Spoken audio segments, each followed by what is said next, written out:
algunas clases de macroanatomía, ¿verdad? Las clases que yo les voy a impartir en este cómputo son las clases de sistema muscular, que es el que vamos a impartir en este momento, y la clase de articulaciones que van para el primer cómputo.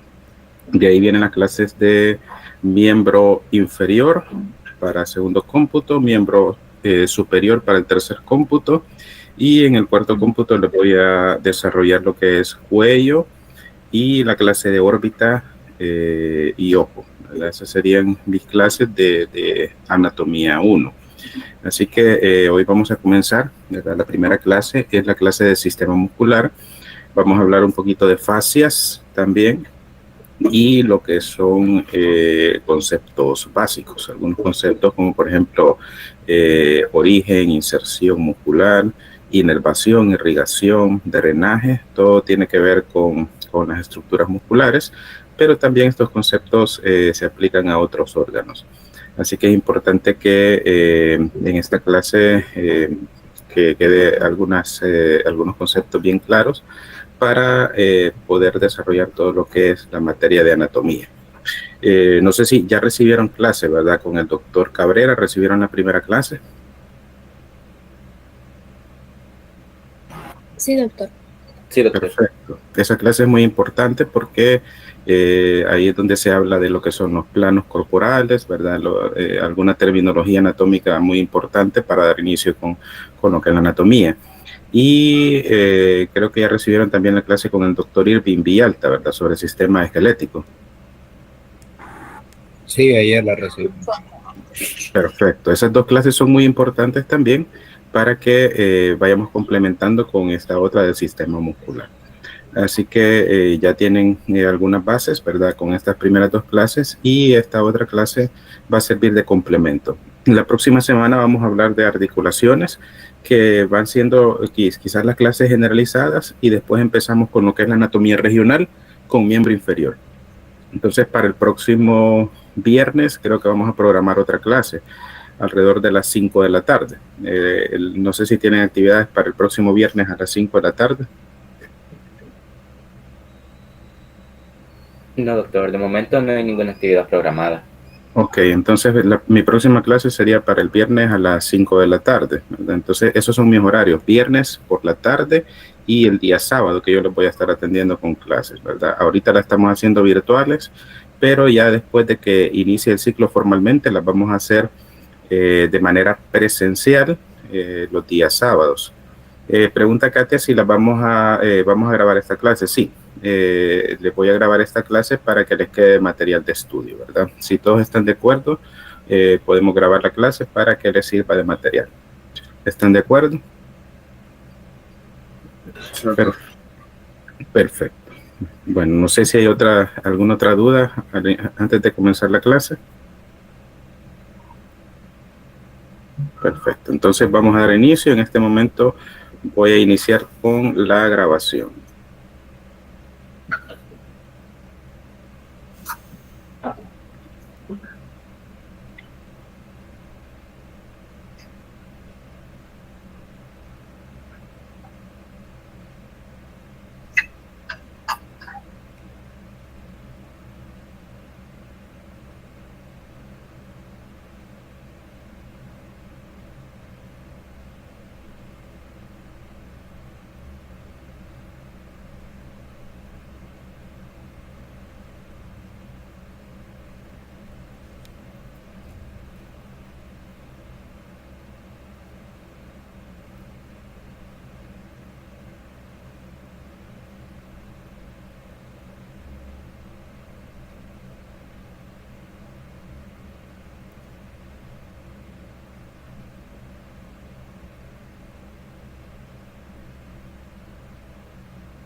Disculpe, doctor, tiene apagado el micrófono.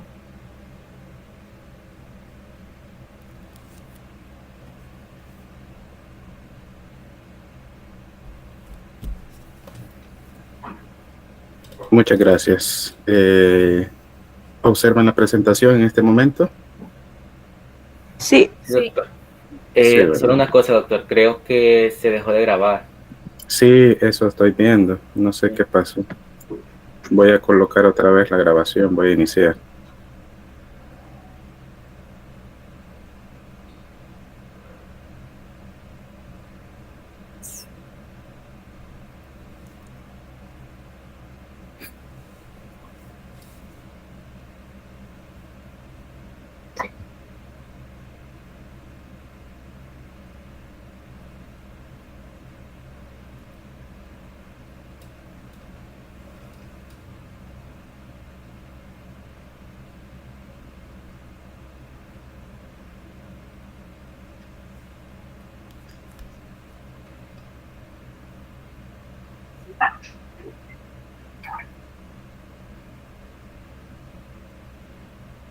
Sí, es probable que sea algún problema de la aplicación de Google Meet.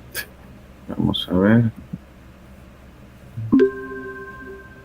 Ok, en este momento ha iniciado la grabación. Vamos a comenzar con la clase.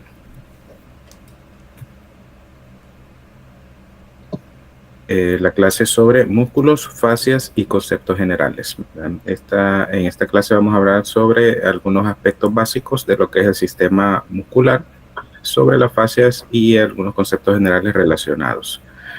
Para comenzar, siempre en un proceso educativo me gusta iniciar siempre con un pensamiento de este tipo, ¿verdad? Ustedes saben que Sócrates fue el que acuñó la frase "yo solo sé que nada sé". Entonces también dice que la educación es el encendido de una llama, no el llenado de un recipiente. Y en este sentido, ¿verdad?, invitarles a que no solo se queden con lo que yo les digo en una clase, con lo que los profesores, los docentes hablamos, ¿verdad?, que no es prácticamente todo el conocimiento, sino que es una parte, una guía de lo que podemos ofrecer para poder generar ese encendido de esa llama en ustedes, ¿verdad? Y que ustedes sean también autores de su propio conocimiento, construyan el conocimiento a partir de ciertas guías que nosotros damos, ¿verdad? Pero ustedes van a llegar hasta donde quieran llegar dependiendo de el estudio, el esmero que ustedes le pongan. Así que no solamente es lo que nosotros decimos, lean también, estudien, lean otra bibliografía que les vaya a nutrir, ¿verdad? No solamente quedarse con lo que nosotros hablamos en clase o lo que nosotros traemos en las diapositivas. Es una guía, ¿verdad? Pero también hay otro conocimiento que a veces no se les puede transmitir, ¿verdad? Pero ustedes lo pueden buscar. Así que la medicina, de cierta manera, es autodidacta. Aunque nosotros somos estrategas en este proceso como docentes, pero la mayor parte es autodidáctica. Así que al no quedarse con lo que solamente se ve en las clases, ¿verdad? Bueno, para comenzar un poquito de los conceptos básicos de anatomía, ¿verdad? Anatomía es el estudio a través de cortes, por eso el nombre anatomía. Y es la ciencia de las estructuras corporales y las relaciones que se dan entre estas estructuras, ¿verdad? En un principio se estudió a partir de las disecciones. Por eso es que se le conoce de esa manera, ¿verdad? Como cortes, ¿verdad? Que se estudió por cortes lo que es la anatomía. Ese era el acto de cortar las estructuras del cuerpo para estudiar sus relaciones. Así nació lo que es la materia de anatomía. Algunos conceptos básicos sobre estas relaciones anatómicas que tenemos que conocer. Por ejemplo, la inervación, la irrigación, el drenaje, que son conceptos importantes en anatomía. Por ejemplo, en los músculos tenemos que conocer origen, inserción de los músculos. También vamos a ver lo que son espacios en el cuerpo, hay espacios que son reales y espacios que son virtuales. También ustedes van a ver a lo largo de la anatomía que muchas estructuras las delimitamos. Entonces, esto que se llama límites, ¿verdad?, son las estructuras que están hacia todos los lados, ¿verdad? Digamos, lateral, superior, posterior, inferior, piso.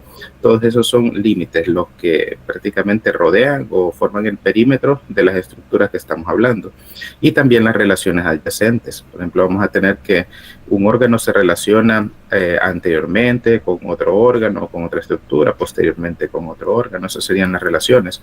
Y también tenemos recorridos, de dónde a dónde va una estructura. Entonces, todos estos son conceptos que ustedes los tienen que ir aprendiendo. Para comenzar, los niveles de organización estructural del cuerpo humano, esto ustedes lo vieron creo que en biología, es cómo se estructura lo que es la materia viva. El primer nivel de organización es el nivel químico. Ustedes pueden ver acá los átomos y las moléculas. Ese es digamos, el primer nivel de organización. Este nivel químico, ustedes lo ven, lo desarrollan en las materias de química, ¿verdad? Todo lo que es química general, química orgánica, bioquímica, ahí se ve todo lo que es el nivel químico. De ahí todo esto pasa a nivel celular. El nivel celular es, digamos, la unión de todos estos químicos, de los átomos y las moléculas para formar células, ¿verdad? Y estas células ustedes las analizan en lo que es la materia de biología. De ahí, después del nivel celular, la unión de todas estas células forma tejidos. Este sería el nivel tisular de organización de las materias. Entonces, el nivel tisular ustedes lo estudian en histología. Lo están estudiando en esta materia, ¿verdad? En lo que es el área de microanatomía. Este es el nivel tisular. Después de los tejidos, la unión de todos estos tejidos va a formar órganos. Este sería el nivel de órganos. Esto lo vamos a ver en macroanatomía. Ya son estructuras macroscópicas que nosotros las vamos a poder diferenciar. Entonces lo vemos en macroanatomía.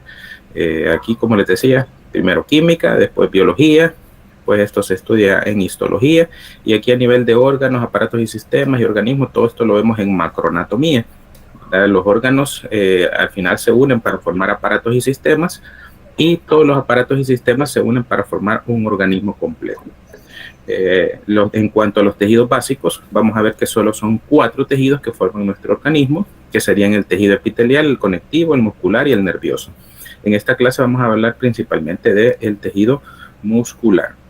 Ven que el tejido epitelial es el que reviste el cuerpo, tapiza órganos y también da origen a lo que son las glándulas. El tejido conectivo es de protección y soporte. Mantiene los órganos unidos, ¿verdad? Es como el pegamento de los órganos y para formar otras estructuras. En el tejido conectivo también nos interesa acá porque algunas estructuras, como por ejemplo los tendones o estructuras que cubren al tejido muscular, son parte de lo que es el tejido conectivo. Y tenemos también el tejido nervioso, que es el que recibe estímulos y genera respuestas por impulsos electroquímicos. O sea que es el que va a controlar las estructuras de nuestro cuerpo, controla las glándulas, controla los músculos, ¿verdad? Para el movimiento. Entonces tienen mucho que ver uno con otro, ¿verdad? Aquí ustedes ven algunos ejemplos de sistemas.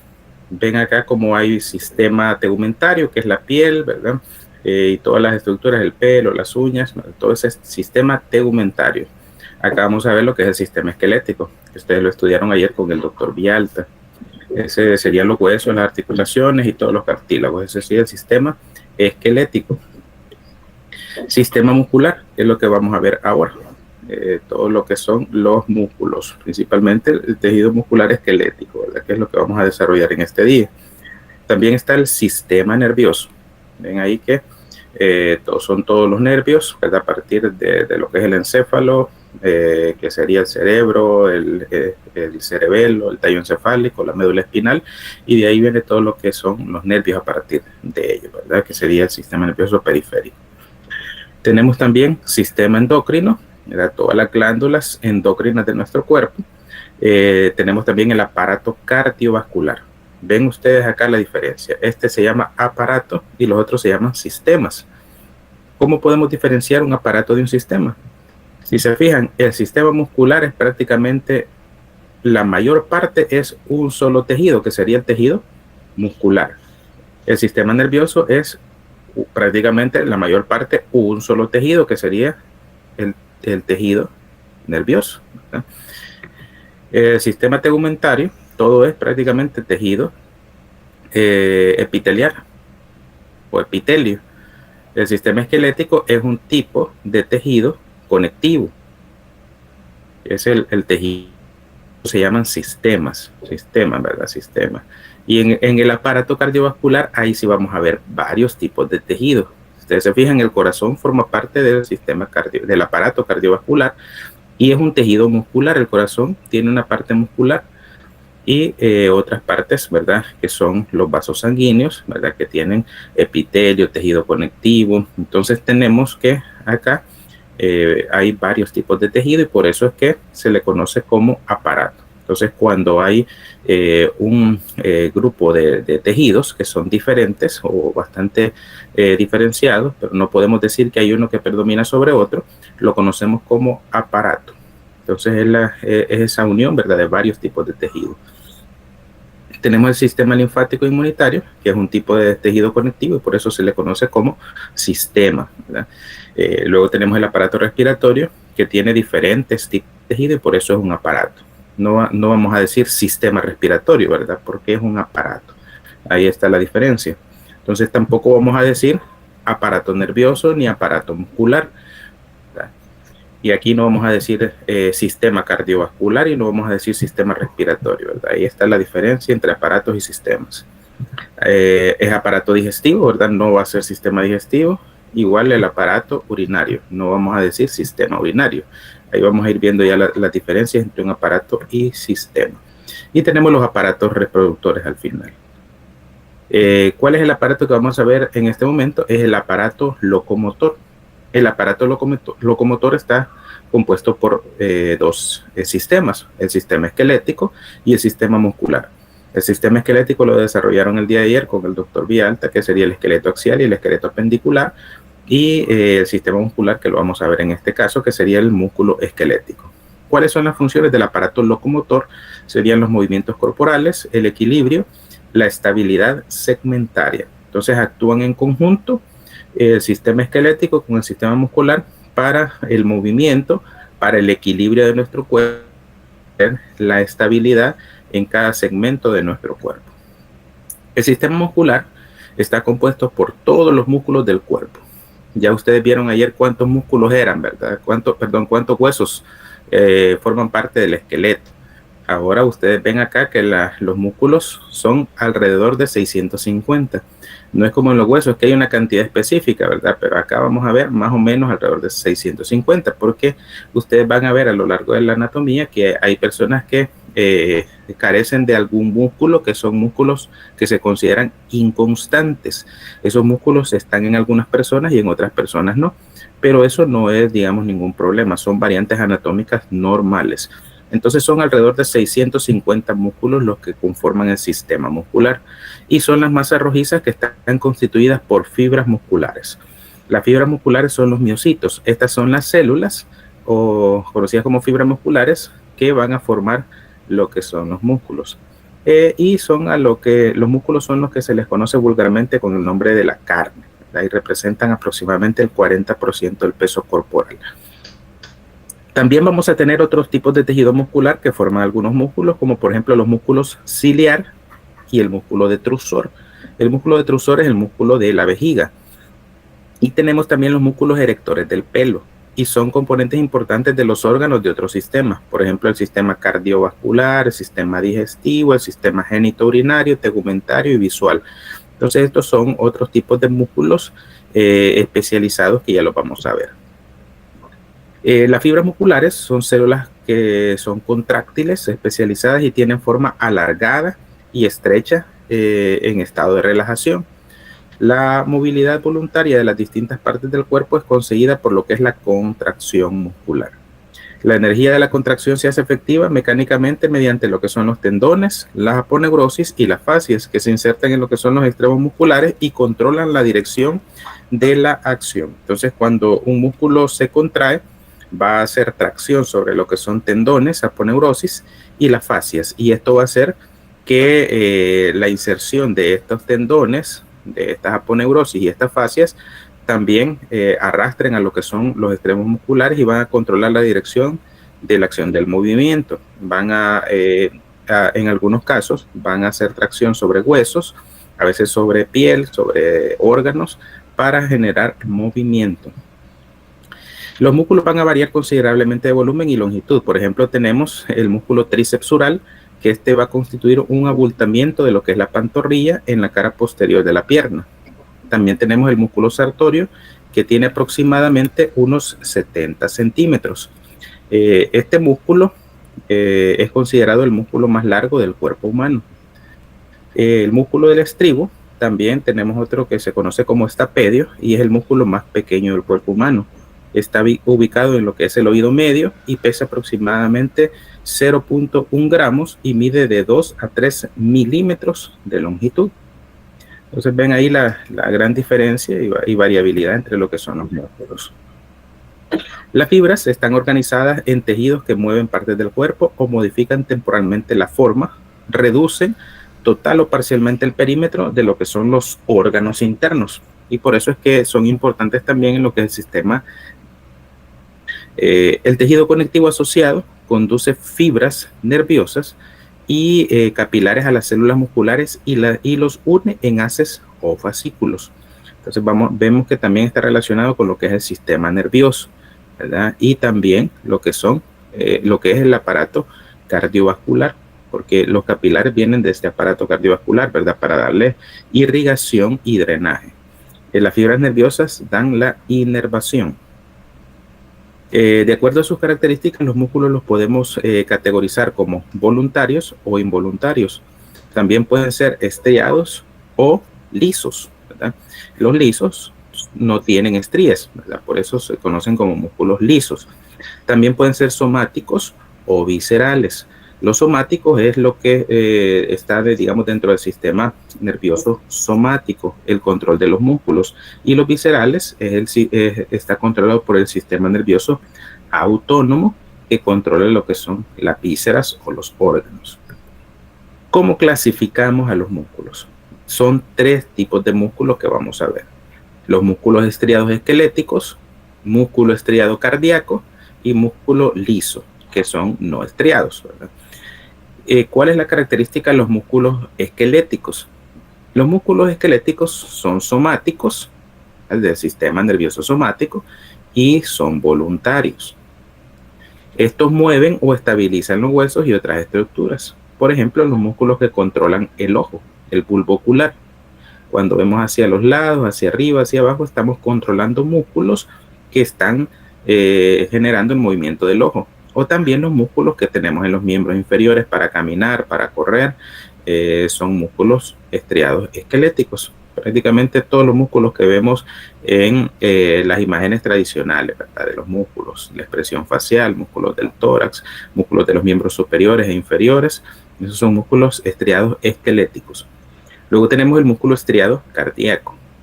Este es, a diferencia del esquelético, que es somático y voluntario, este es visceral e involuntario porque está controlado por el sistema nervioso autónomo. Bombea la sangre y constituye la mayor parte de lo que son las paredes cardíacas y de las partes adyacentes de los grandes vasos como la arteria aorta. Ese sería el músculo estriado cardíaco, que tiene algunas diferencias con el músculo esquelético, ya lo vamos a ver más adelante. Y por último tenemos los músculos lisos, que estos no son estriados. Estos se clasifican como viscerales e involuntarios, ¿verdad? Así como el estriado cardíaco, que también es visceral e involuntario. Y la diferencia es que no tienen estrías, ¿verdad? Forman parte de las paredes de la mayoría de los vasos sanguíneos y órganos huecos. Entonces estos producen vasoconstricción, vasodilatación cuando se relajan, y en los órganos huesos y las vísceras van a producir algunos movimientos conocidos como contracciones peristálticas. A nivel del intestino vamos a observar algo que se conoce como peristaltismo, que es el movimiento que producen estos músculos para que vaya avanzando lo que es el bolo alimenticio por todo el sistema digestivo. Acá tenemos lo que son los músculos estriados. Estas líneas que podemos observar, así estas líneas grises que son transversales en lo que es la fibra. Esta sería la fibra muscular, ¿verdad? Todo esto sería la fibra muscular, y vamos a ver estas líneas así transversales en color negro o gris, para que como lo vean ahí, estas líneas que se ven así transversales son las estrías. Y vamos a ver que este músculo está localizado en la mayor parte de los músculos, ¿verdad? El bíceps braquial, de los que están, todos los músculos que están unidos al esqueleto y que forman, digamos, parte de ese aparato locomotor. Estas células las fibras son grandes, largas, no son ramificadas, tienen estrías transversales, que son las bandas que les mencionaba, dispuestas en lo que son haces paralelos. Vamos a ver los núcleos que están localizados lateralmente, ¿verdad? ¿Y cuál es el tipo de actividad? Es una contracción intermitente conocida como fásica. Y ya vamos a ver los tipos de contracción, ¿verdad? Pero también tienen contracciones isotónicas, la contracción concéntrica, contracción excéntrica, contracción isométrica. Todo este tipo de contracción es para el movimiento, para la postura, para el sostén del peso del cuerpo. Y su estimulación es voluntaria. Esta es la característica, ¿verdad?, que los distingue de los otros músculos, porque la estimulación del músculo cardíaco y del músculo liso es entonces esta va a ser a través del sistema nervioso somático. A diferencia del músculo cardíaco, como ustedes pueden ver, la estimulación es involuntaria y por lo tanto está estimulada directamente por lo que es el sistema nervioso autónomo. Entonces, el tipo de debilidad, de actividad, es la contracción rítmica potente, rápida y continua, y actúa bombeando la sangre desde el corazón. Ustedes pueden ver acá la diferencia. Este sería el músculo cardíaco, que se parece a lo que es el músculo estriado, el músculo esquelético, porque tiene las estrías. Aparte de todas estas estrías que vemos acá, también tiene lo que se conoce como discos intercalares para poder generar contracción por secciones. Y vamos a ver también que es más ramificado, ¿verdad? No son fibras únicas, sino que son fibras ramificadas. Este es el músculo que vamos a encontrar en el miocardio, que es una capa del corazón, y también en porciones adyacentes de los grandes vasos. Retomando un poquito, ¿verdad? Sería el sistema nervioso autónomo quien lo controla. Y por último tenemos al músculo liso, que es también involuntario y es a través del sistema nervioso autónomo, igual que el músculo cardíaco. Aquí ustedes pueden ver las fibras. Estas son fibras como en forma de huso. Son fibras que son ensanchadas al centro y estrechas en las partes, en los extremos. Acá ven ustedes lo que es el núcleo en cada una de las células y pueden ver que estas células son células, como les mencionaba, fusiformes, independientes y están aglomeradas y no tienen estrías, ¿verdad? Tienen un núcleo único a nivel central. ¿Dónde vamos a encontrar este tipo de células? Lo vamos a ver en lo que son vísceras huecas, en los vasos sanguíneos, también la vamos a ver en el iris, en el cuerpo ciliar del ojo y también en los folículos pilosos de la piel, en el músculo erector del pelo. Entonces esto es importante para lo que es el sistema digestivo, también para el sistema cardiovascular, para los vasos sanguíneos. Ahí vamos a ver mucho de esto. También a nivel del ojo vamos a ver en algunas estructuras como el iris y el cuerpo ciliar para los movimientos del ojo. En cuanto a este músculo esquelético, el músculo esquelético es el tejido que proporciona el movimiento al sistema esquelético, ¿verdad? ¿Cuáles son las características? Vamos a ver que es estriado, como ya lo vimos anteriormente, y es mayormente voluntario. En las láminas anteriores, si ustedes se fijan, les ponía que era voluntario, ¿verdad? Y acá les pongo mayormente voluntario. ¿Eso qué significa? Que no solamente vamos a tener la función voluntaria a nivel de lo que es todo el músculo esquelético, sino que también hay funciones que son involuntarias, como por ejemplo el tono muscular. El tono muscular no lo controlamos, es involuntario, pero también es parte del sistema esquelético. Así que vamos a ver que es mayormente voluntario, pero también tiene ciertas características autonómicas que nos ayudan con lo que es el equilibrio, la posición, la postura, el sostén del peso del cuerpo. A veces nosotros en realidad no pensamos en eso, ¿verdad? Pero hay algunas funciones que son automáticas. ¿Cuáles son las funciones del músculo esquelético? Producir movimientos corporales, estabilizar las posiciones corporales, almacenar y movilizar sustancias en el organismo y generar calor. Aquí ustedes pueden ver algunos de los músculos que podemos encontrar en nuestro cuerpo. Ven en la zona dorsal, aquí podemos ver un músculo bastante importante, que es el músculo trapecio, que tiene forma de rombo. Aquí solo vemos un lado, prácticamente el triángulo de un lado. Vemos acá también el músculo deltoides, que forma la masa de lo que es el hombro. Vemos en la parte de atrás del brazo, vamos a ver el músculo tríceps braquial. Vamos a ver en el antebrazo músculos que son, en este caso los que vemos en la parte de atrás son extensos supinadores y en la parte anterior son flexopronadores. Tenemos también en la zona glútea, ¿verdad? Esta masa grande que vemos acá, que sería el músculo glúteo mayor, y abajo están los otros músculos gluteales. También a nivel del miembro vamos a tener en la parte posterior los músculos isquiotibiales. Tenemos el tríceps sural, aquí vemos los músculos gemelos.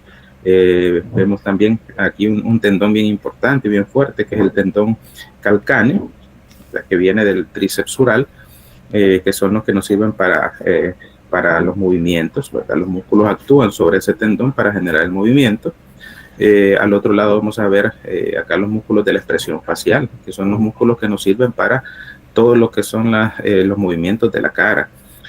Músculos del cuello, tenemos músculos a nivel de la zona pectoral, músculos acá a nivel del brazo, por ejemplo, el músculo bíceps braquial. Tenemos también los músculos que les mencionaba a nivel del antebrazo, y también a nivel de la mano vamos a tener músculos intrínsecos en la mano de la región tenar e hipotenar. A nivel de lo que es el abdomen, ustedes pueden ver algunos músculos oblicuos, músculos recto abdominal. Tenemos a nivel de lo que es el muslo, lo que es el cuádriceps femoral. Aquí vemos el músculo sartorio, ¿verdad? Que es el músculo más largo que les mencionaba, un músculo plano y alargado. Y luego tenemos acá en la pierna otros músculos en la parte anterior. Así igualmente a nivel del pie vamos a tener varias capas musculares. Entonces aquí a grosso modo cómo se observan los músculos en una imagen. Vemos que estos músculos suelen denominarse simplemente músculos, a pesar de que tenemos músculos a nivel del corazón, a nivel de lo que son el sistema vascular, el aparato cardiovascular y lo que es también el aparato digestivo. Vamos a ver acá que los músculos esqueléticos son los que generalmente denominamos músculos, y los otros músculos solamente hablamos cuando se toca diferenciar alguna parte de lo que es esos otros órganos, ¿verdad? Los músculos vamos a ver que tienen porciones contráctiles, tienen conocidas como cabezas o vientres, ¿verdad? Que son las porciones carnosas y rojizas, la parte más gruesa de lo que es el músculo. La mayoría de los músculos presenta porciones blancas que son no contráctiles. Estos son los tendones y están formadas principalmente por haces de colágeno organizados que proporcionan un medio de fijación. Estos músculos se van a insertar de manera directa o indirecta en los huesos, los cartílagos, los ligamentos o las fascias, o en alguna combinación de estas estructuras. Esa va a ser la inserción, ¿verdad? Algunos músculos se fijan en órganos, por ejemplo, los músculos que les mencionaba del bulbo ocular. También hay músculos que se fijan en la piel, como por ejemplo los músculos de la expresión facial, o hay músculos que se fijan en las mucosas, como por ejemplo los músculos intrínsecos de la lengua, que están fijos en la mucosa oral.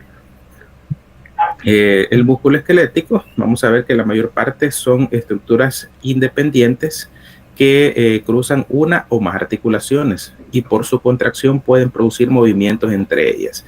Excepciones, por ejemplo, tenemos músculos subcutáneos faciales que arrugan o estiran la piel o cierran orificios, los músculos oculares y los músculos de aparato respiratorio y digestivo. Estos son músculos digamos con esta función, ¿verdad? Que van a atravesar articulaciones. Cada fibra muscular está envuelta por una vaina de tejido conectivo llamada endomisio. Las fibras se agrupan en fascículos y estos fascículos van a estar envueltos por una capa conocida como perimisio. Luego estos fascículos se van a unir para formar el músculo, ¿verdad? Que está envuelto por lo que se conoce como epimisio. Ya lo vamos a ver aquí mejor, ¿verdad? Para que lo comprendamos. Esto sería a nivel microscópico, ¿verdad? Lo que son las fibras de actina y miosina, que es lo que forman el sarcómero, y tenemos la miofibrilla. la célula, ¿verdad? O digamos la unidad fundamental de lo que es el sistema muscular, vamos a ver que es la fibra muscular. Y aquí tendríamos la fibra muscular. La fibra muscular va a estar envuelta por una capa de tejido conectivo conocida como endomisio, que es esta capita que vemos acá. Entonces el endomisio envuelve una fibra individual. Luego, estas fibras musculares se van a unir en haces. Este haz de fibras musculares se conoce como fascículo. Entonces el fascículo muscular, ustedes pueden ver que está envuelto por una capa que se llama perimisio. Esta es otra capa, ¿verdad? Tejido conectivo que va a envolver a lo que es el fascículo. Y luego vemos que hay varios fascículos que están unidos y que forman el músculo. Entonces, cuando ya está formado el músculo por la unión de todos estos fascículos, vamos a tener otra capa que se llama epimisio. Entonces, y esta capa es la que está relacionada con lo que son los tendones y las aponeurosis. Los músculos esqueléticos, la estructura y la forma de los músculos van a ser variables. Los tendones de algunos músculos van a formar láminas planas, conocidas como aponeurosis. Entonces, ¿qué quiere decir aponeurosis? Simplemente es el tendón de los músculos planos, ¿verdad? Que van a fijar los músculos al esqueleto y también o a la fascia profunda, por ejemplo, el músculo dorsal ancho, o también a la aponeurosis de otro músculo. Este es el caso de lo que es la pared anterolateral del abdomen, donde vamos a ver varios músculos planos, como por ejemplo el oblicuo externo, el oblicuo interno, ¿verdad? El músculo transverso del abdomen, que se van a unir, ¿verdad? Esas son las aponeurosis de esos músculos que se unen. La denominación de la mayoría de los músculos, ¿cómo los vamos a nombrar? ¿Verdad? Se basan en lo que es su función o en los huesos donde se insertan. Por ejemplo, tenemos el músculo abductor del meñique, se denomina así porque la función que hace es abducir el meñique, ¿verdad? Lo abduce, por eso se llama abductor. El músculo esternocleidomastoideo, este se le denomina de esa manera por su origen y su inserción, que tiene un origen, ¿verdad? A nivel de lo que es el hueso mastoide del hueso temporal, e inferiormente se va a insertar en lo que es el esternón y la clavícula. Por eso se le llama esternocleidomastoideo, ¿verdad? Externo de su inserción en el esternón, cleido de su inserción en la clavícula y mastoideo de su inserción a nivel de lo que es la apófisis mastoide del hueso temporal. Hay otros músculos que se denominan en base a su posición, medial, lateral, anterior, posterior o en su longitud, por ejemplo, músculos cortos, músculos planos. Eso va a depender de la posición o cómo se encuentran con relación a otras estructuras en el cuerpo. Otros conceptos que necesitamos tener claros sobre los músculos es el vientre muscular, que es la parte más carnosa o intermedia del músculo. También tenemos los tendones, ¿verdad? Que como ya se los había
interianos a nivel del ano, por ejemplo, que también son estructuras musculares circulares.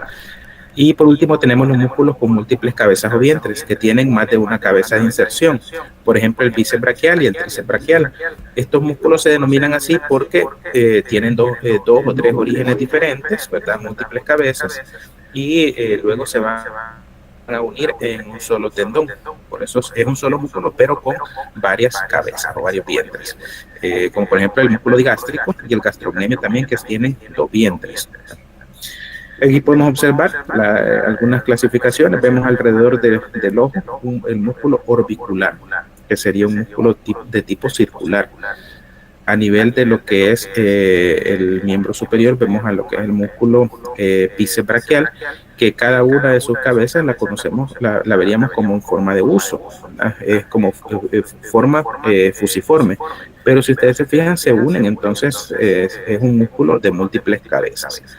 Tenemos acá también músculo plano, es el que les mencionaba anteriormente, que sería el músculo oblicuo externo. Este músculo va a formar esta aponeurosis. Toda esta estructura blanca que vemos acá es el tendón, ¿verdad? Que en este músculo plano no se conoce como tendón, sino que como una aponeurosis.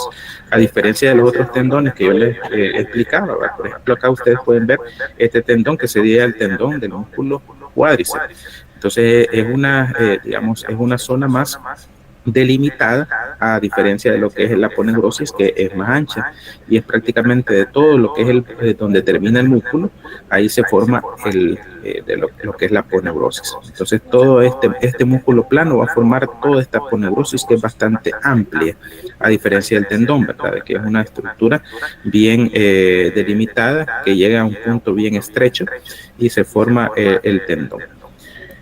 Vemos entonces acá el músculo plano, con su aponeurosis.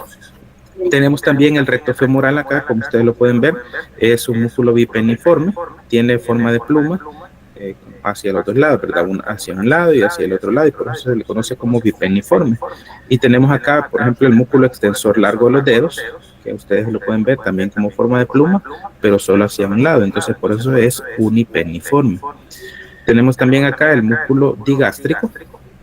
Este sería el músculo homoioideo, que es un músculo digástrico. También no se vayan a confundir, después vamos a ver otro músculo que se llama así, digástrico, pero ese es el nombre del músculo. Esta es la clasificación. Los músculos digástricos quiere decir que tienen dos vientres, entonces tenemos el homoioideo, que tiene dos vientres. Acá tenemos un vientre superior y un vientre inferior, y vemos un tendón que está intermedio, que sería acá.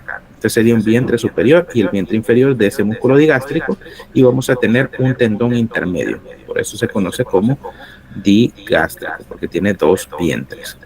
Tenemos el músculo deltoides, que este músculo tiene forma de plumas, ¿verdad? Pero como tiene múltiples estructuras parecidas a una pluma, por eso se le conoce como multipeniforme. Tenemos el músculo pectoral mayor, que este es un músculo convergente. Si ustedes pueden ver, toda esta zona que estoy delimitando acá es una zona de origen. Ahí se origina. Ese es el origen del músculo, es amplio, ¿verdad? Toda la parte aquí, vean acá, la clavícula, parte de lo que es el esternón, la parte interna, parte de lo que son las vértebras. Todo eso sería el origen. Y luego ven cómo las fibras se van uniendo, convergen hasta llegar a un punto para insertarse en el húmero, y ahí forman un tendón. Ese sería un ejemplo de músculo convergente. Tenemos también el músculo cuadrado, aquí lo vemos, el músculo cuadrado abdominal, y vemos estas son intersecciones tendinosas. Acá vemos las intersecciones tendinosas, y entre las intersecciones vamos a ver esta estructura cuadradita. Este es un músculo cuadrado. Vamos a ver otros músculos cuadrados a nivel del cuerpo, como por ejemplo el cuadrado femoral, el cuadrado plantar, pero esos los vemos en otras ubicaciones. Pero tenemos otros músculos cuadrados también, otros ejemplos. Tenemos este músculo que se llama el músculo sartorio, que es un músculo plano, pero es un músculo largo, es paralelo, delgado, que sería el músculo sartorio. Entonces vemos algunos ejemplos. Luego vamos a ver otros ejemplos acá. Vemos acá uno en forma de uso. Este es el que les mencionaba, en forma de uso. Vemos cómo es más grande en la parte central, ¿verdad? Y aplanado, o tenemos estrecho en lo que son sus extremos. Tenemos acá un músculo bíceps, ¿verdad? Que tiene 2 cabezas. Tenemos aquí un músculo digástrico que tiene 2 vientres. Tenemos también otro tipo de músculo. Mire, este es un músculo tipo serrato, tiene forma de sierra. También es otro tipo de músculo que podemos ver ahí. Tenemos los músculos, aquí músculos cuadrados que están en lo que es entre las intersecciones tendinosas de lo que es el músculo recto anterior del abdomen. El recto del abdomen vamos a ver que está caracterizado por tener esas intersecciones, ¿verdad? Tenemos también el músculo unipenniforme, una sola pluma. Veíamos ahí el ejemplo del tibial anterior, ¿verdad? En la imagen anterior. Y tenemos aquí el bipenniforme, tiene forma de 2 plumas.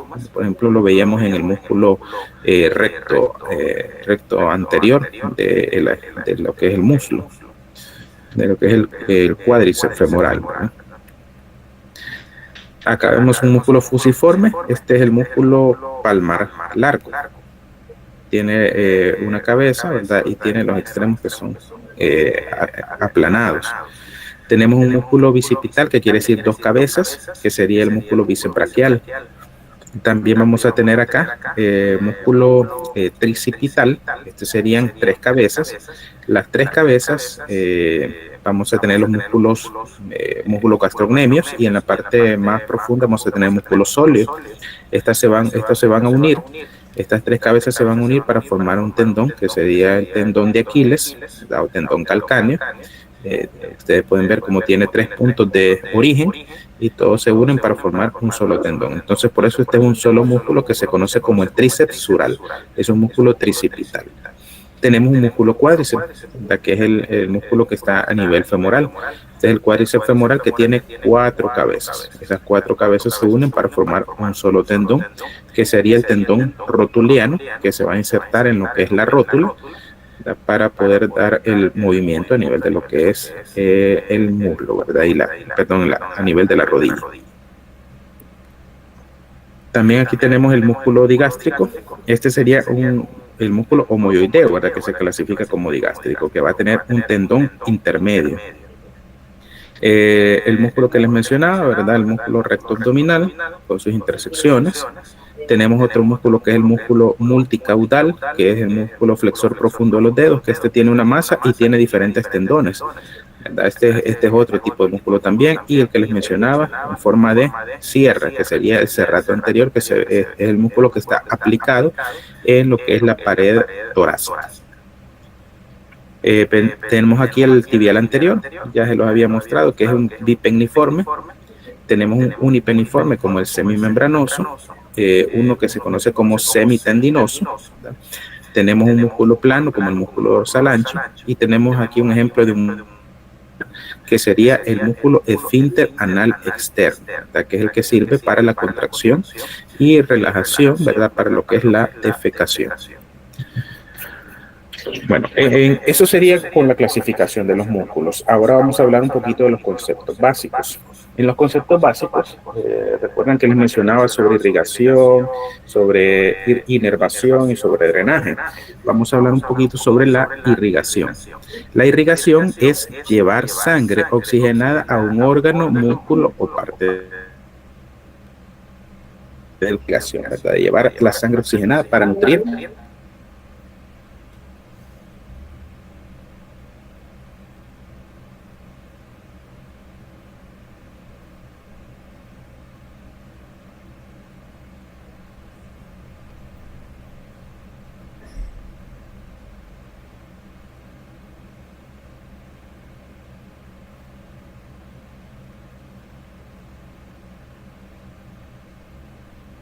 arteriales.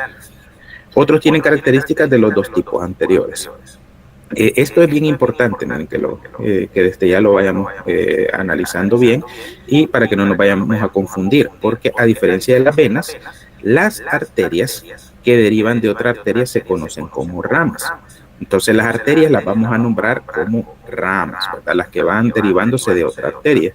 Por ejemplo, acá tenemos esta arteria, miren, esta arteria que va, cuando pasa bajo la clavícula, se llama subclavia. Esta sería la subclavia, que viene de la arteria Bueno, se origina primero la arteria aorta del corazón y después de la aorta viene una arteria que se llama tronco brachiocefálico y después del tronco viene lo que es la arteria subclavia del lado derecho. Entonces aquí vemos la arteria subclavia en este punto. Y aquí pueden ver ustedes varias ramas de la arteria subclavia. Una rama, digamos, la arteria vertebral, aquí pueden ver la torácica, ¿verdad? Y así. Entonces aquí vemos que hasta este punto es lo que es la arteria subclavia. Y de aquí en adelante, la misma arteria ya no se llama subclavia, sino que se llama arteria axilar. Todo esto es arteria axilar. Aquí es una porción, otra porción y otra porción de la arteria axilar, ¿verdad? Pero eso lo vamos a ver más adelante. Lo que quiero que me comprendan acá es que la misma arteria la vamos a denominar en ciertos segmentos dependiendo por dónde pasa. Entonces aquí sería la arteria subclavia porque pasa bajo la clavícula, que aquí está cortada la clavícula, ¿verdad? Este sería el hueso conocido como clavícula y abajo va a pasar esta arteria, entonces se llama subclavia. A partir de aquí, de este borde, se conoce como arteria axilar porque está en el hueco axilar. Todo esto es la arteria axilar. Y a partir de esta línea que vemos acá, se conoce como arteria humeral. Entonces, dependiendo por dónde va pasando, así va tomando nombre la arteria. Pero también vienen lo que son las ramas. Aquí ustedes pueden ver una rama. Esta es una rama de la arteria. Aquí vemos otra rama. Esta es una rama, un tronco que se conoce como tronco acromio torácico, ¿verdad? Este tronco va a dar varias ramas. Ven ustedes algunas ramas, ¿verdad?, que van a dar hacia lo que es la articulación del hombro, otras aquí a nivel pectoral, ¿verdad?, otras por esta zona, ¿verdad?, aquí. Entonces estas van a dar a la zona axilar. Aquí vemos otras ramas, en estas ramas que van aquí aplicadas a la pared del tórax. Ven otra rama que viene acá, ¿verdad?, que gira aquí alrededor de lo que es la escápula y otra que va hacia abajo. Entonces todas estas son ramas, ¿verdad? Vemos otras ramas acá que van hacia alrededor de lo que es el húmero. Estas son arterias circunflejas. Entonces esta es una rama circunfleja humeral anterior, rama circunfleja humeral posterior. Todas estas ramitas tienen su nombre y poco a poco las vamos a ir aprendiendo. Pero lo importante ahorita en la irrigación es que ustedes comprendan. Ven acá cómo estas ramas se van originando de una arteria principal y de ahí vienen las ramas. Esta rama, como ustedes pueden ver, va a irrigar músculos. Igual van a irrigar músculos. Entonces eso es lo que tenemos que tener claro, ¿verdad? ¿Dónde van a irrigar cada una de las ramas? Ese sería su territorio de distribución. Luego tenemos otro concepto que sería el drenaje. El drenaje significa proporcionar el retorno de la sangre desoxigenada desde los órganos, músculos o partes del cuerpo hacia el corazón. O sea que es el retorno de la sangre que ya está utilizada hacia el corazón. Eso es drenaje. En el sentido inverso de la irrigación, el drenaje es proporcionado de igual manera por vasos sanguíneos, pero en este caso ya no son arterias, sino que son venas, o de anastomosis de múltiples vasos que se distribuyen de manera similar a las arterias. La distribución es similar, sin embargo el recorrido es inverso. Entonces vamos a tener que las venas que desembocan en otra vena se les conoce como tributarias, ¿verdad? Esto lo tienen que tener claro para evitar cometer el error de decir que las venas tienen ramas, ¿verdad? Porque las venas no tienen ramas. Entonces las arterias sí veíamos que tienen ramas, pero las venas no tienen ramas. Entonces ustedes no se vayan a confundir ahí en los laboratorios, ¿verdad?, que la vena tiene ramas, porque la vena no tiene ramas, ¿verdad? Las venas son tributarias de otras venas más grandes. Entonces las venas van en sentido inverso. Aquí ustedes pueden ver esta rama, esta tributaria. No son ramas, sino que tributaria. Entonces vemos aquí el recorrido de la vena. Esta sería una vena tributaria. Aquí ustedes ven todo el recorrido. Esta sería la vena cefálica, que es tributaria de esta otra vena, que es la vena axilar. Entonces las venas, lo que vamos a ver es que se van uniendo. Aquí tenemos la vena basílica, tenemos aquí venas braquiales profundas que se van uniendo y son tributarias. Entonces acá vemos que estas venas son tributarias de una vena más grande. Entonces las venas, la arteria, ¿se acuerdan que era el recorrido desde el corazón hacia la periferia?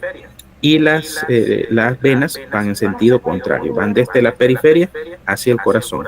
O sea que cuando describamos una arteria, la vamos a describir desde la parte central hacia la parte periférica, ¿verdad? Por ejemplo, en este caso, la arteria, esta arteria axilar inicia aquí en el borde de lo que es la clavícula y luego finaliza acá, ¿verdad? En el borde de lo que es la axila. A diferencia de la vena, que la vena es al revés, inicia aquí en el borde axilar y luego va a terminar aquí a nivel del borde de la clavícula. Esa sería la vena en recorrido inverso, ¿verdad? Entonces no la vamos a describir igual que la arteria, ¿verdad? Aquí ustedes pueden ver la arteria y aquí ven la vena. Esta sería la arteria axilar y aquí vemos la vena axilar. Entonces la vamos a describir en sentido inverso, ¿verdad? Al revés. La arteria se origina en un lugar y termina en un lugar, ¿verdad? Y la vena es completamente lo inverso. Inicia donde termina la arteria y finaliza donde la arteria comienza. Es al revés. Entonces, y luego ustedes van viendo que todas estas venas que se le unen a la vena son venas tributarias, no son ramas, porque el recorrido de la sangre es al revés, ¿verdad? Entonces, por eso podemos decir que son venas tributarias. Tributarias, o también en algunos libros las van a conocer como afluentes. Entonces, ahí no me vayan a decir ramas, ¿verdad? Luego tenemos la inervación. La inervación es el hecho de transmitir estímulos nerviosos a una zona del organismo. Cada músculo es inervado por uno o más nervios que contienen fibras motoras y sensitivas que suelen originarse en varios nervios raquídeos. Sin embargo, algunos músculos son inervados en su mayor parte, si no es que por completo, por un solo segmento de la médula espinal, como por ejemplo los músculos intrínsecos de la mano, por un segmento torácico de la médula espinal. Aquí podemos observar los nervios que salen de la médula espinal. Esto es lo que se conoce como el plexo braquial, que posteriormente lo vamos a ver. Pero esto es solo para que ustedes vean cómo salen. Aquí serían las raíces anteriores de los nervios que se van uniendo y se van entrelazando aquí abajo de la clavícula. Estos van a generar todos estos nervios terminales que van a dar inervación a los músculos. Estos nervios son los que se unen a los músculos para poder generar la contracción y también para poder captar lo que son las sensaciones, por ejemplo, de la piel, cuando por el tacto, de la presión, ¿verdad? Transmiten todas estas sensaciones hacia lo que es el sistema nervioso central. Así que ustedes lo pueden ver ahí, ¿verdad? Cómo también van relacionados los nervios con las estructuras vasculares y tienen que ver también con los músculos. Entonces los nervios son los que producen la inervación, son los que van a captar las sensaciones de nuestro cuerpo, ¿verdad? Que en este caso sería el tacto, la temperatura, el dolor. Todo eso es captado por los nervios y llevado al sistema nervioso central. Y también tienen función de retorno, que sería el movimiento muscular. Entonces los nervios llevan y traen. No son como las arterias, ¿verdad? Que solo llevan, y las venas que solo traen, ¿verdad? Los nervios van en ambos sentidos. Y por eso acá lo vamos a conocer como ramos, ¿verdad? Para diferenciarlos de lo que son las arterias, que en las arterias vamos a tener ramas. Entonces aquí lo vamos a conocer como ramos, ¿verdad? Ramos de nerviosos. Entonces, los nervios suelen entrar por los músculos en algo conocido como el punto motor, que se encuentra en la parte posterior, ¿verdad?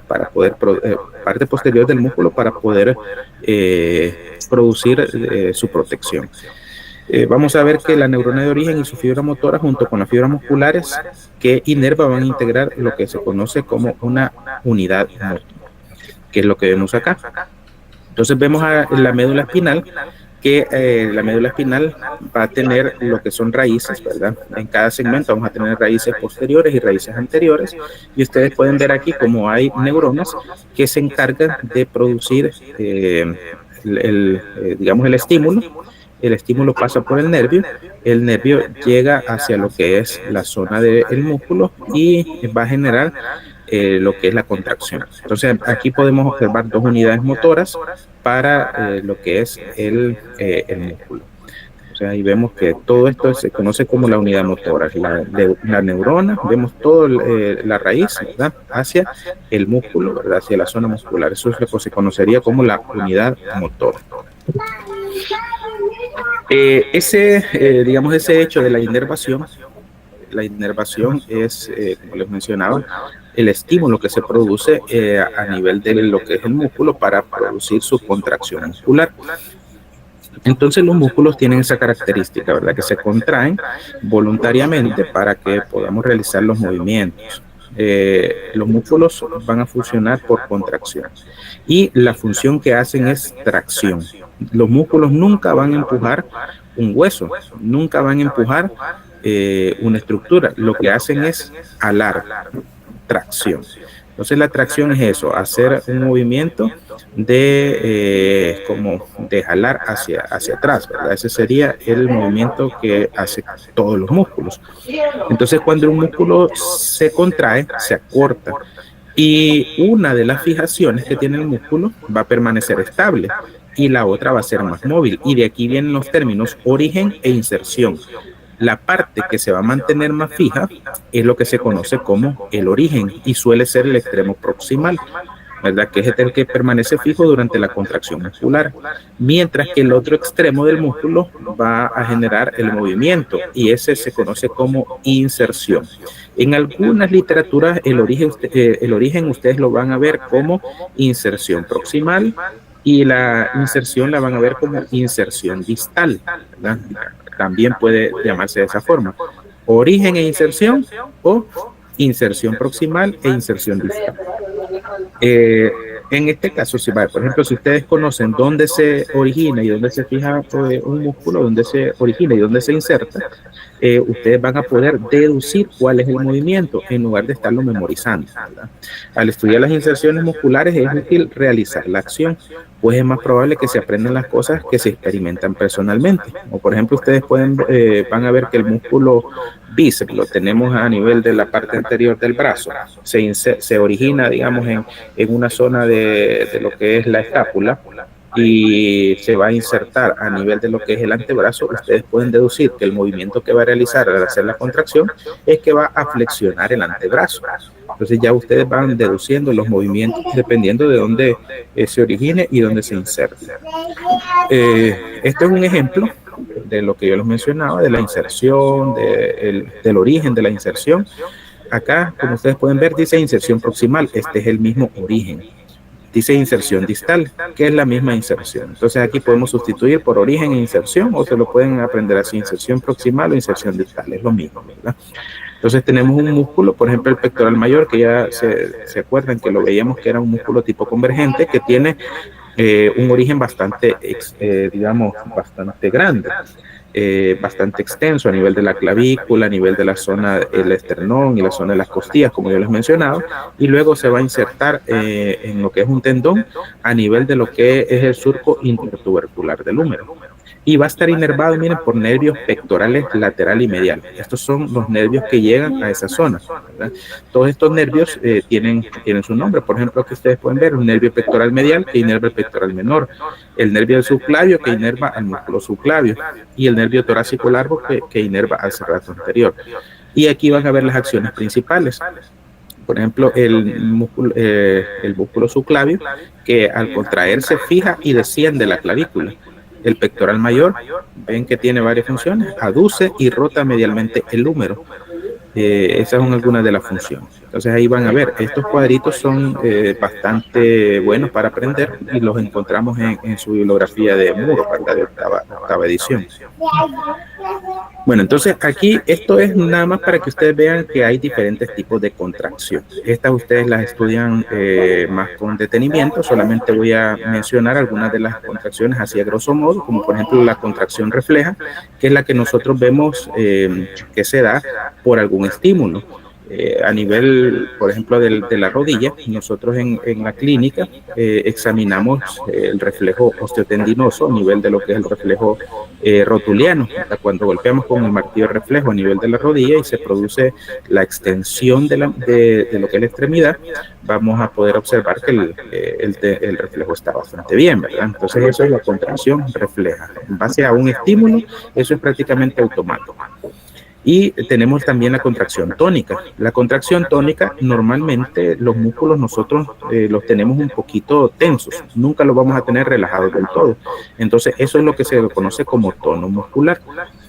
Entonces el tono muscular únicamente se pierde solo cuando el paciente está inconsciente, pero normalmente siempre tiene que haber un tono muscular. ¿verdad?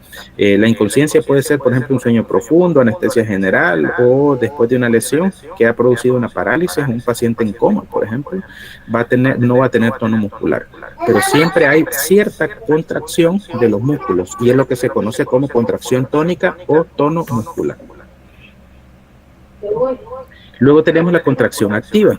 Esta contracción puede ser isotónica o isométrica. La contracción activa es cuando el músculo se modifica, ¿verdad? Y es lo que causa el movimiento.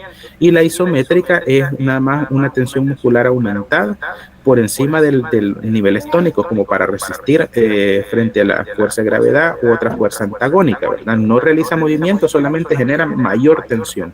Es como, digamos, la contracción tónica del tono muscular, pero un poquito más sostenida. Estas contracciones van a producir diferentes acciones musculares, según las funciones que desempeñan en los músculos. Estas pueden ser como el músculo puede clasificarse como un agonista, que es el músculo motor principal en un tipo de movimiento, y este músculo se contrae concéntricamente para producir el movimiento deseado. Tenemos la contracción antagónica, ¿verdad? Que es el músculo que se opone a la acción de otro. Como por ejemplo en el brazo tenemos el músculo bíceps, bíceps braquial o el músculo braquial anterior, que son los que hacen la flexión de lo que es el antebrazo. Y en la parte de atrás del músculo del brazo vamos a tener, en la parte posterior vamos a tener el músculo tríceps braquial, que es el que hace la extensión del antebrazo. Entonces ahí podemos decir que el músculo tríceps braquial es antagonista, ¿verdad? Porque hace la acción completamente opuesta, ¿verdad? Tenemos también músculos fijadores o posturales. Este es el músculo que estabiliza las partes proximales de un miembro mediante una contracción isométrica, mientras ocurren movimientos en las partes distales. En este caso podemos ver el músculo deltoides, que podemos decir que es un músculo estabilizador a nivel del hombro para que nosotros podamos realizar la flexión de lo que es el antebrazo. Entonces, en este mismo ejemplo, el músculo deltoides sería el fijador o postural. Y tenemos los sinergistas, ¿verdad? Que es un músculo que ayuda o complementa la acción del motor principal. Acá, por ejemplo, vamos a tener un músculo brachiorradial que también nos va a ayudar, un músculo supinador largo que nos ayuda a hacer ese tipo de flexión, ¿verdad? Del antebrazo. Entonces, son músculos que complementan la acción. En cuanto a lo que son los músculos, las partes que nos corresponde ver para el final de la clase, que serían las fascias, vamos a ver que los músculos se relacionan con estructuras faciales. Las fascias no es algo que tenga que ver, digamos, con la cara, ¿verdad? Con la parte facial, no. Las fascias en el organismo son estructuras de tejido conectivo que van a generar cierta protección, van a generar también alguna compartimentalización en lo que son los miembros o en las cavidades corporales, ¿verdad? Para tener los grupos musculares, para poder agrupar los músculos y formar lo que se conocen como grupos funcionales. Entonces, los grupos funcionales son músculos similares que se encuentran contenidos en un compartimiento facial común y comparten la misma inervación.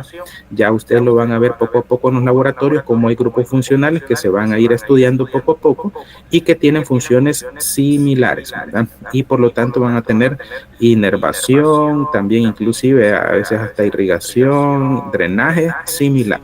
Entonces, por eso la anatomía regional se estudia de esta manera, como por compartimientos. Vamos a ver que los nervios que inervan los músculos esqueléticos, los nervios motores, casi siempre penetran por la parte carnosa del músculo, en vez del tendón, desde la cara profunda para poder protegerlo, ¿verdad?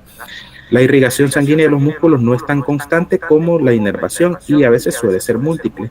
Las arterias nutren en general las estructuras de las que establecen contacto. Así pues, hay que aprender el curso de las arterias y deducir que un músculo recibe irrigación de todas las arterias vecinas. Entonces vamos a ver cómo se distribuyen las arterias para poder determinar la irrigación de cada músculo. Entonces ahí viene el concepto de fascias, ¿verdad? Las fascias son estructuras de tejido conectivo que envuelven, compactan y aíslan las estructuras profundas del cuerpo y recubren músculos y otras estructuras. Entonces son estructuras, como les mencionaba, de tejido conectivo que van a producir esa, esa función de envolver, de compactar, de aislar las estructuras. Entonces, recubren los músculos, recubren otras estructuras, recubren órganos y las vamos a tener divididas en 3 tipos de fascias, ¿verdad? Estas son los 3 tipos principales de cómo se dividen las fascias. Vamos a tener la fascia superficial, la fascia profunda y la fascia visceral o subserosa, ¿verdad? No hay otro tipo de fascias y aquí las vamos a diferenciar. Recuerdan que habíamos visto que la aponeurosis era una estructura que envuelve el músculo, pero la aponeurosis va a envolver a cada músculo, ¿verdad? Y en cambio la fascia va a envolver a grupos musculares, no envuelven específicamente a un músculo, sino que a un grupo muscular. Entonces, por eso las diferenciamos entre lo que es la aponeurosis, porque a veces se puede confundir, ¿verdad? Fascia con aponeurosis, pero no es lo mismo. Entonces tenemos, en primer lugar, la fascia superficial. Este es el tejido subcutáneo. Este se extiende por todo el cuerpo entre lo que es la piel y la fascia profunda y reviste estructuras especializadas.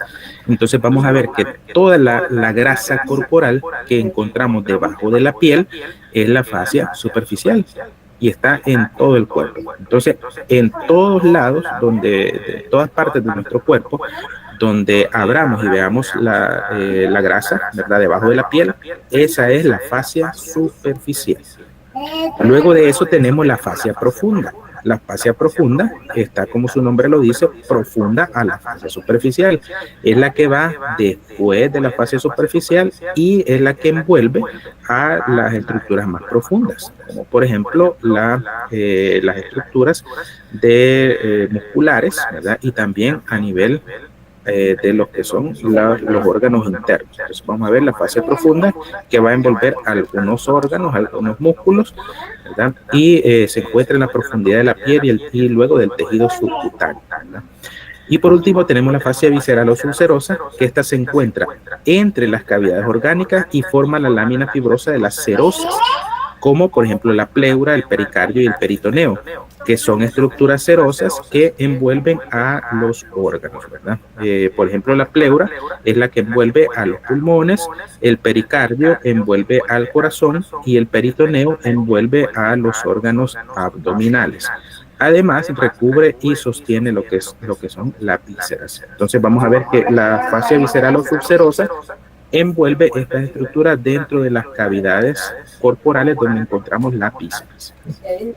La fascia superficial la vamos a ver compuesta de 2 láminas, una externa que es el panículo adiposo y la otra interna que es una lámina membranosa, que la lámina membranosa carece de grasa, pero tiene abundante tejido elástico.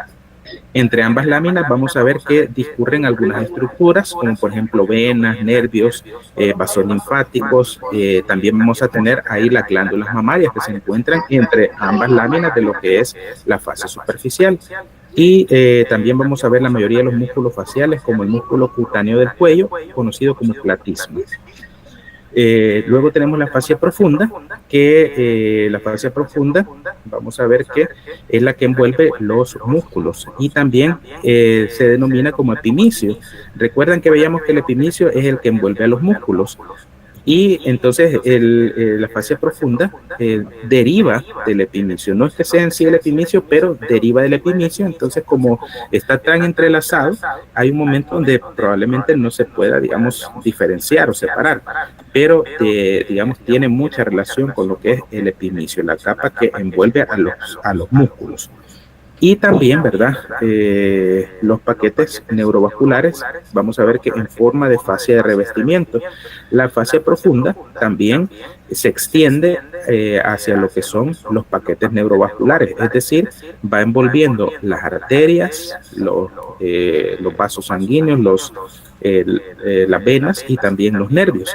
Forman lo que son fascias de revestimiento a nivel de esas estructuras. En los miembros, los grupos de músculos con funciones similares que suelen compartir la misma inervación se agrupan en compartimentos faciales que están separados por espesas láminas de fascia profunda, denominados tabiques intermusculares. Entonces, todo esto, fascia de revestimiento, los tabiques intermusculares, son estructuras que provienen de la fascia profunda. Entonces, esta fascia profunda, digamos, forma estos tabiques intermusculares que van a dividir esos compartimientos musculares. En algunos lugares la fascia profunda presta inserción, origen a algunos músculos que son subyacentes a ella. Vamos a ver que la mayoría de los músculos pueden contraerse y deslizarse en la profundidad de lo que es la fascia profunda, pero la propia fascia nunca discurre libremente sobre el hueso.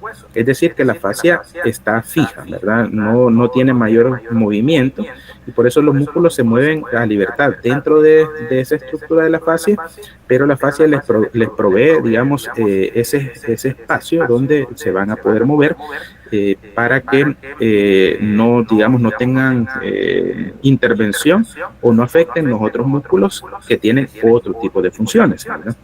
Entonces la fascia profunda, casi exenta de flexibilidad, que rodea los músculos, especialmente en los compartimentos faciales de los miembros, va a limitar la expansión excéntrica de los vientres de los músculos esqueléticos al contraerse. Lo que yo les mencionaba, para evitar afectar a los otros músculos de otros compartimentos. Cerca de determinadas articulaciones, por ejemplo en el carpo y la articulación talocrural, vamos a ver que la fascia se hace gruesa y forma lo que se conoce como retináculos, que esta va a mantener los tendones en su debida posición al cruzar la articulación, que al igual que para mantener en la posición, ¿verdad?, sirve de alguna manera como polea para realizar ciertos movimientos. Los retináculos son importantes porque si hay lesiones o, digamos, algún problema a nivel del retináculo, estos movimientos se ven afectados, ¿verdad?, porque no generan ese movimiento de palanca que les mencioné. Aquí podemos observar, en una imagen vemos lo primero que vamos a ver acá sería la piel. Bajo la piel vamos a ver todo este tejido subcutáneo, que sería la grasa, ¿verdad? Este es un corte a nivel de la pierna. Vamos a ver acá, toda esta grasita que vemos bajo la piel, esa sería fascia superficial, ¿verdad? Y la fascia superficial, como les decía, hay dos láminas. Una lámina que es grasosa y la otra lámina aquí que sería esta delgadita que podemos ver aquí, oscurita, no es la blanca, ¿verdad?, sino que la oscurita que está unida a lo que es la fascia profunda sería la lámina membranosa. Y de ahí vemos todo esto blanco alrededor acá sería la fascia profunda. Todo esto sería la fascia profunda. Vean acá cómo envuelve prácticamente. Después de lo que es la grasa, viene la fascia profunda envolviendo todos los paquetes musculares, pero además vamos a ver esto. Estos son los tabiques. Estos tabiques intermusculares van a dividir. Aquí ustedes pueden ver que se divide. Aquí vemos un compartimiento posterior a nivel de lo que es la pierna, ¿verdad? Y aquí vamos a ver un compartimento anterior y aquí vemos un compartimento lateral.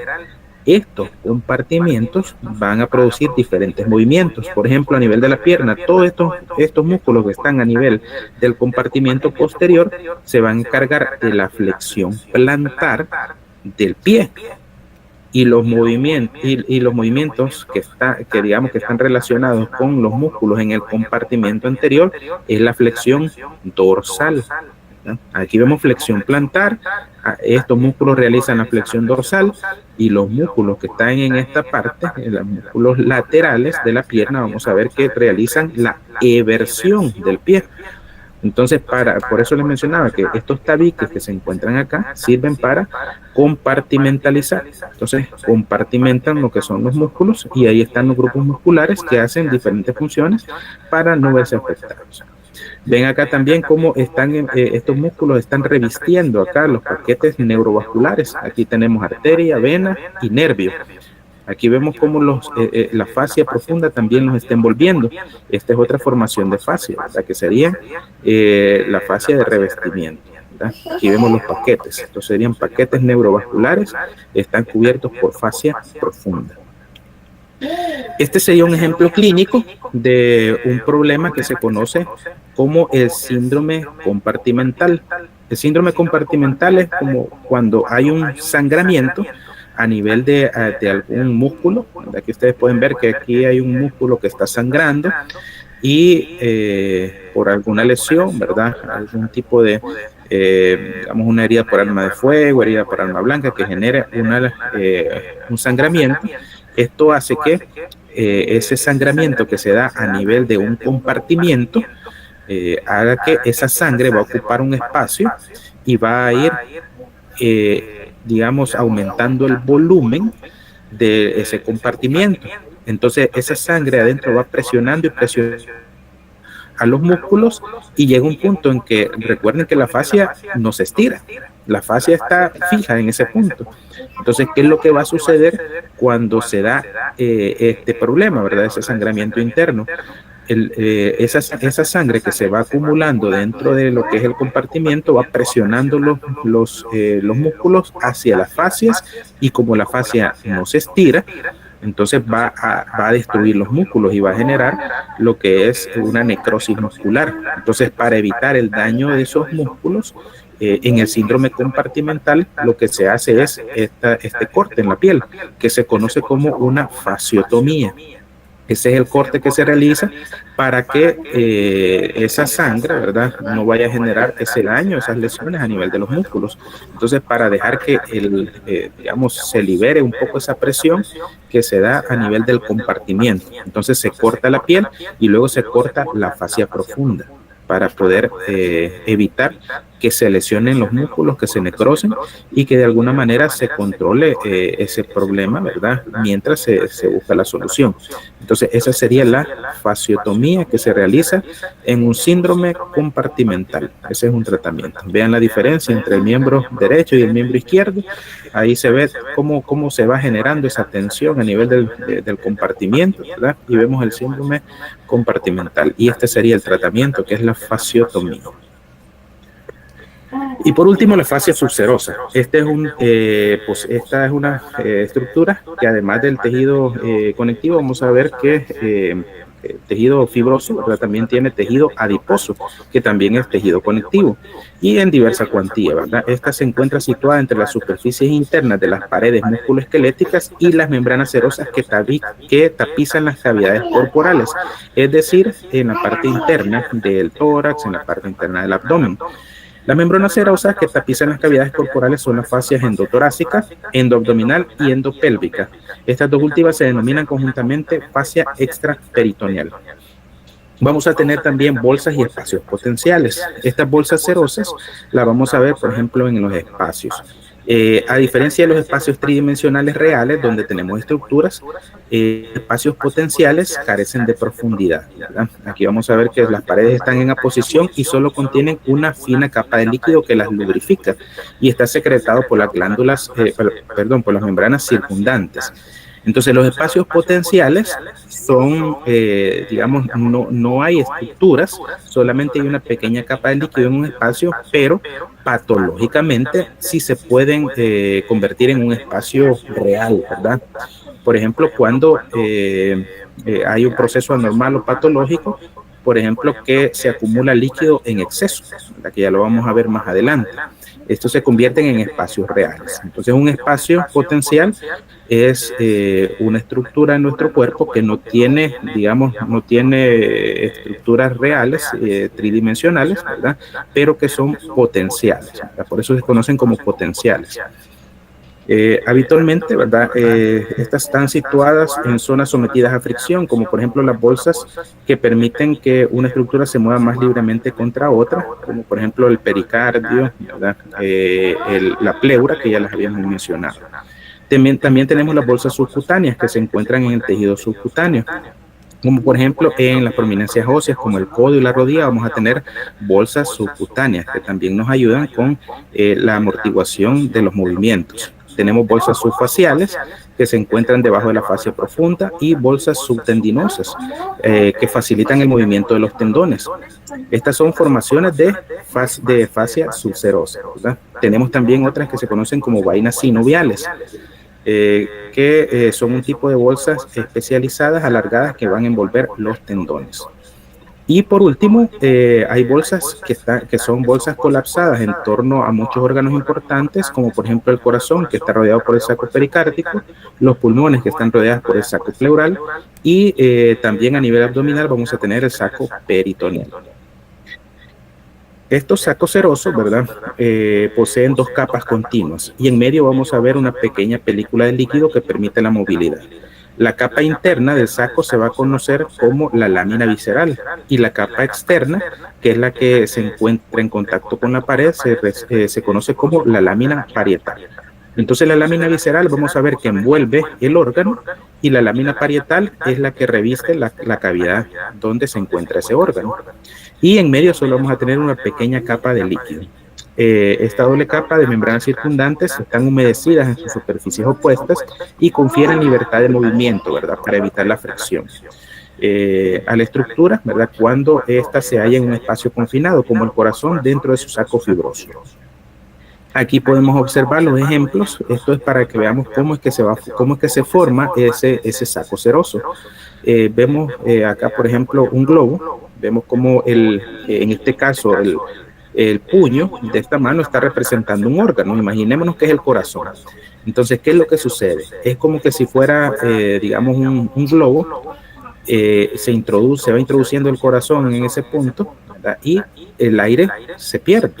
Entonces, cuando liberamos el aire, ahí podemos observar que es una sola membrana que se repliega sobre sí misma y ahí va a formar las dos láminas, ¿verdad? Una lámina que se encuentra rodeando el puño, que sería la lámina visceral, que es la que envuelve prácticamente el órgano.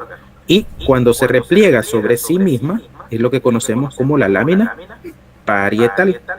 Entonces, es la misma, digamos, la misma lámina que se pliega sobre sí misma, pero cuando se encuentra adosada al órgano, se conoce como la lámina visceral.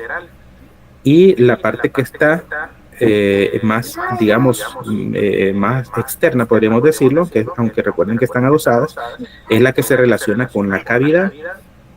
Entonces aquí vamos a ver que esta se conoce como la lámina parietal. Y en medio de ambas vamos a ver una pequeña película de líquido para poder evitar la fricción. Entonces cuando el corazón se mueve, acá esto nos va a generar disminución en la fricción por esa capa de líquido que tiene y porque como son membranas que están, digamos, una sobre otra, pero no están pegadas, ¿verdad? Digamos, o sea, sí están una sobre otra, pero no están adheridas, entonces va a generar ese movimiento. Aquí, por ejemplo, tenemos una vaina sinovial.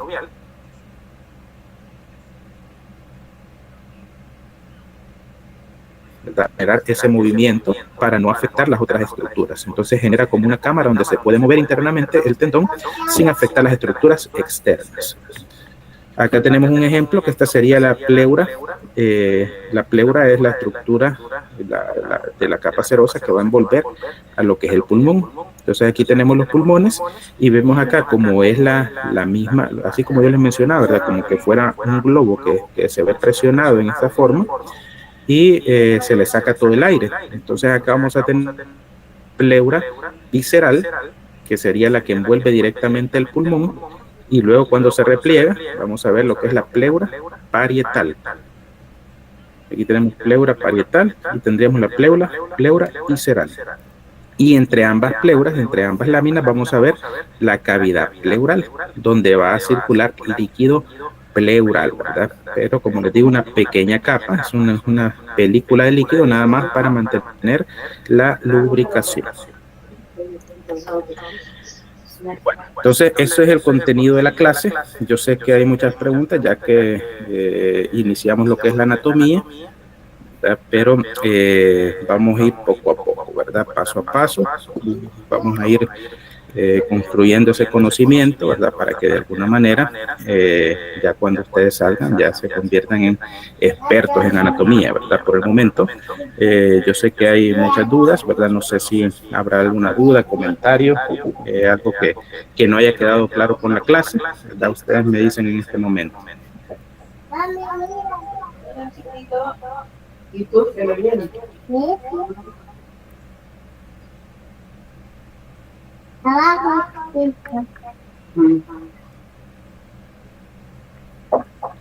¿Dudas, comentarios? Doctor, ¿podría explicarme? Casi me confundí, bueno, no me quedó muy claro la diferencia entre la apneurosis y la fascia. O sea, al momento Sí. de una envuelve un músculo y la otra envuelve un grupo, pero es un músculo en específico.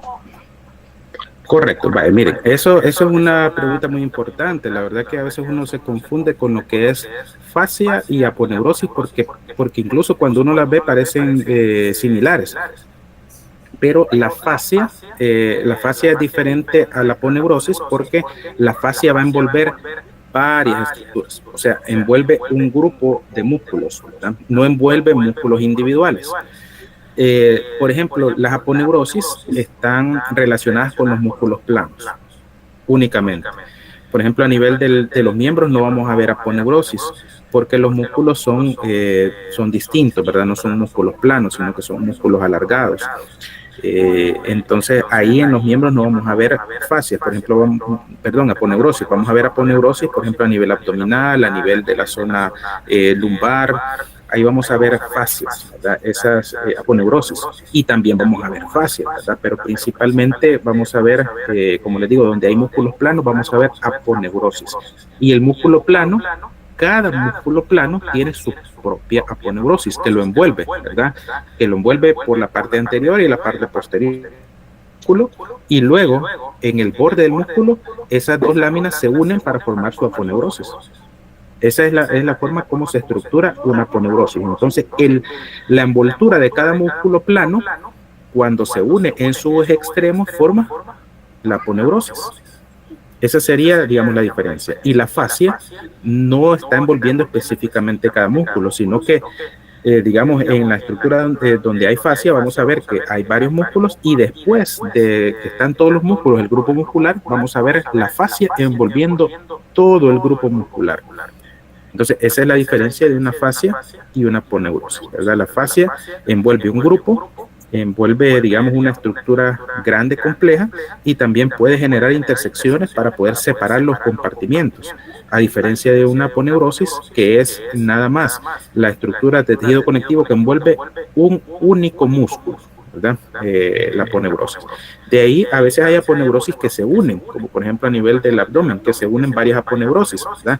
Y forman ciertas estructuras, y van a formar hasta estructuras parecidas como fascias, pero la aponeurosis es exclusiva de un solo músculo. Esa es la diferencia.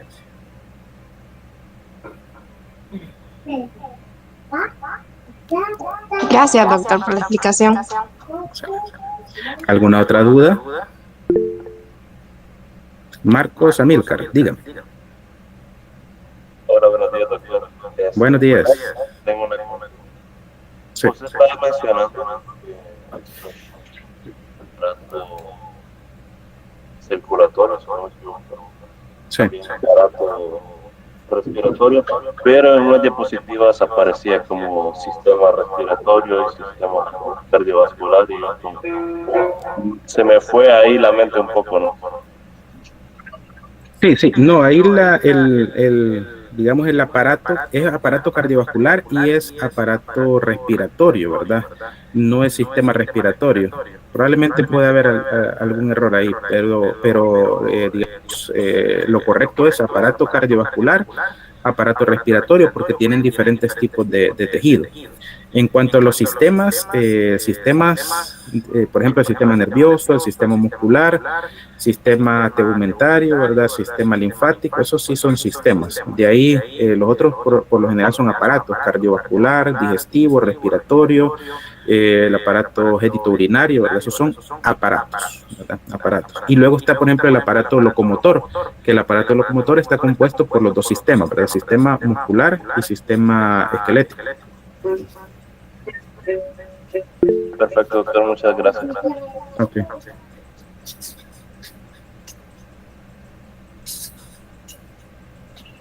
¿Todos los músculos tienen aponeurosis? Pregunta Kevin. No, Kevin. Los músculos que tienen aponeurosis únicamente son los músculos planos, ¿verdad? Los músculos planos. Los músculos, por ejemplo, de las extremidades, músculos bíceps, recuérdense que no es un músculo plano. Ahí estamos hablando de músculos fusiformes, músculos de múltiples cabezas, ¿verdad? Entonces ellos tienen tendones.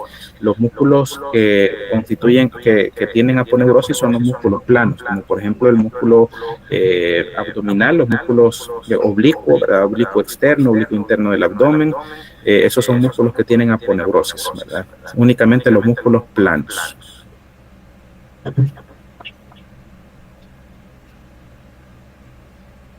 Vamos a ver, dudas, otras dudas, comentarios.